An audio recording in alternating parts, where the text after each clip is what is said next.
ጤና ይስጥልን ክቡራንና ክቡራት የዩቲዩብ ቻናል ቤተሰቦች ሰበር ዜናዎችን ይዘን መጥተናል። በቅድሚያም አርዕስተ ዜናዎች። ሩሲያ በምስራቅ ዩክሬን የምትገኘውን ኮስቲንያንቲቪካ ግዛት መቆጣጠሯን አስታወቀች። በምዕራብ ዳርቻ የእስራኤል ሰፋሪዎች አንድ ፍልስጤማዊ ለቤተሰቡ የገነባውን የነበረውን ቤት ተቆጣጠሩ። እነዚህና ሌሎች ተጨማሪ መረጃዎችን አሰናድተናል። ይከታተሉ። ታማኝነት ላለውና ለፈጣን መረጃ ኢቢኤን ዜና ምርጫው ያድርጉ። ጌታ ያውቃል ማንደፍሮት ነኝ። ኢቢኤን የዜና ቻናልን ሰብስክራይብ ማድረግዎን አይርሱ። ቀጣይነት ላለው መረጃ የደወል ምልክቱን ይጫኑ። ሩሲያ በምስራቅ ዩክሬን የምትገኘውን የኮንስታንቲኒቪካ ግዛት መቆጣጠሯን አስታወቀች። የሩሲያ መከላከያ ሚኒስትር አርብ ዕለት ለፕሬዝዳንት ቭላዲሚር ፑቲን ባቀረቡት ሪፖርት የሩሲያ ጦር በምስራቅ ዩክሬን በዶኔትስ ክልል የምትገኘውን ኮንስታንቲኒቪካ ከተማ ሙሉ በሙሉ ተቆጣጥራለች ብለዋል። ሞስኮ ይህን ከተማ ለረጅም ጊዜ ለመቆጣጠር ሲጥር ቆይቷል ያለው ዘገባው፣ በተለቀቀው ቪዲዮ ፑቲን አንድን የጦር እዝ ጣቢያ ሲጎበኙ ከከፍተኛ የጦር አዛዦች ሪፖርት ሲቀበሉ ይታያል። ፑቲንም የከተማዋን መያዝ አስፈላጊ የስትራቴጂክ ድል ሲሉ አወድሰዋል። እንዲሁም የዩክሬን የረጅም ርቀት ጥቃቶች በተለይም በሩሲያ የዘይት ኢንዱስትሪዎች ላይ የሚፈጸሙ ጥቃቶች በመጨመራቸው ሩሲያ የደህንነት ቀጠናዎችን ማስፋት እንዳለባት ገልጸዋል። ዩክሬን በኮንስታንቲኒቪካ ከተማ ላይ ሩሲያ ያቀረበችውን የቁጥጥር ጥያቄ እስካሁን አላረጋገጠችም፣ እንዲሁም አስተያየትም አልሰጠችም። የሩሲያ ጠቅላይ ጦር አዛዥ ጀነራል ቫሌሪ ጌራሲሞቭ ጦርነቱ አሁን ወደ 5ኛ ዓመት በገባበት ወቅት ባቀረበው ሪፖርት የከተማው መያዝ አስታውቀዋል። ጌራሲሞቭ እንዳሉት የሩሲያ ደቡባዊ ጦር ቡድን መላው የዶኔትስ ክልልም ነፃ ለማውጣት የጥቃት ዘመቻውን ቀጥሏል። ይህም ሩሲያ በጦርነቱ ዋና ዓላማ አድርጋ የያዘችውን ሰፊውን የዶንባስ ክልል ሙሉ ለመቆጣጠር የምታደርገው ጥረት አካል ነው ብለዋል። ጌራሲሞቭ እንዳሉት የጦር ኃይላችን በስሎቪያንስኪ፣ ራማቶርስኪ፣ ኮንስታንቲኒቪካ የመከላከያ ቀጠና ውስጥ የጠላት ዋና የመከላከያ ማዕከል የነበሩትን አንዱን ኮንስታንቲኒቪካ ነፃ አውጥቷል ብለዋል።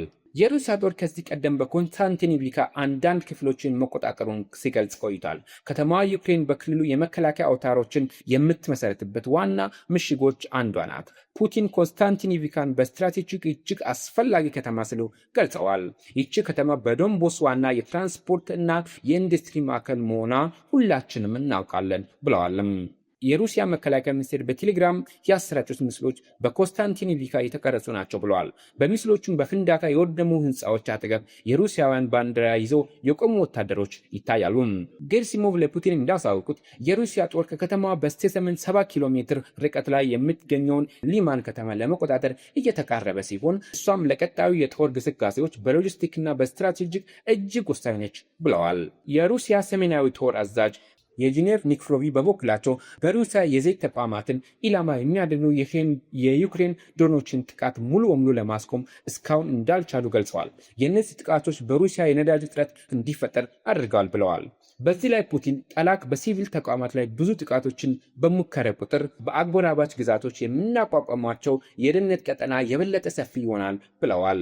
ኔክሮቪቭ በተጨማሪ የሩሲያ ጦር በካርኪቭ እና በሱሚ ክልሎች የድንበር አካባቢዎችን ለመቆጣጠር እየገሰገሰ መሆኑን ገልጿል። ሞስኮ በእነዚህ አካባቢዎች ሰፋ ያለ የመከላከያ ቀጠና እንዲቋቋም ጥሪ አቅርባለች። በሌላ በኩል የዩክሬን ፕሬዝዳንት ቮሎዲሚር ዜሌንስኪ እና ሌሎች ባለስልጣናት ከዓመቱ መጀመሪያ ጀምሮ የሩሲያ ግስጋሴ በከፍተኛ ሁኔታ እየቀነሰና የዩክሬን ጦር አንዳንድ ግዛቶችን መልሶ መቆጣጠሩን ተናግረዋል።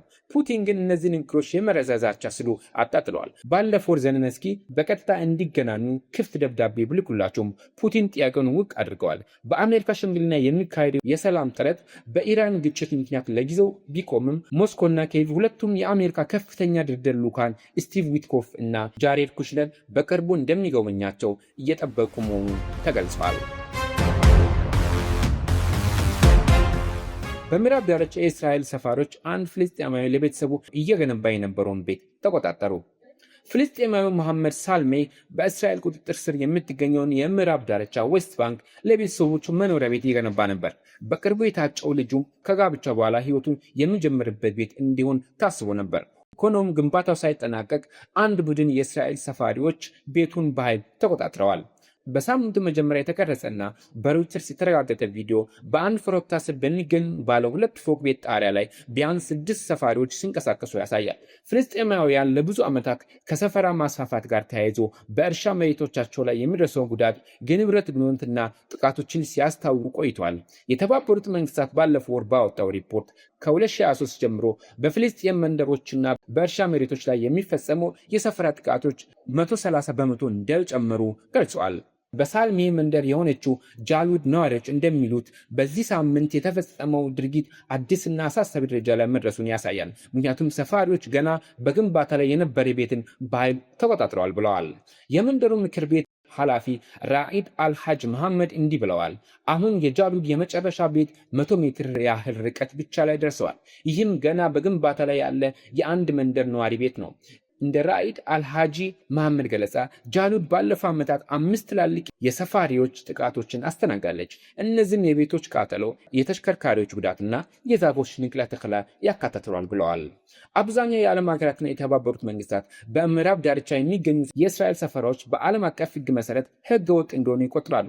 ይህም የአራተኛው የጄኔቫ ስምምነት በተያዙ ግዛት ውስጥ የሲቪል ሕዝብን ማስፈር የሚከለክለውን ድንጋጌ በመጥቀስ ነው።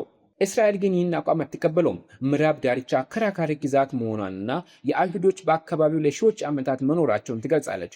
ፍልስጤማውያን በበኩላቸው ምዕራብ ዳርቻን ጋዛና ምስራቅ ኢየሩሳሌም የወደፊት የፍልስጤም መንግስት አካል አድርገው ይመለከታታል።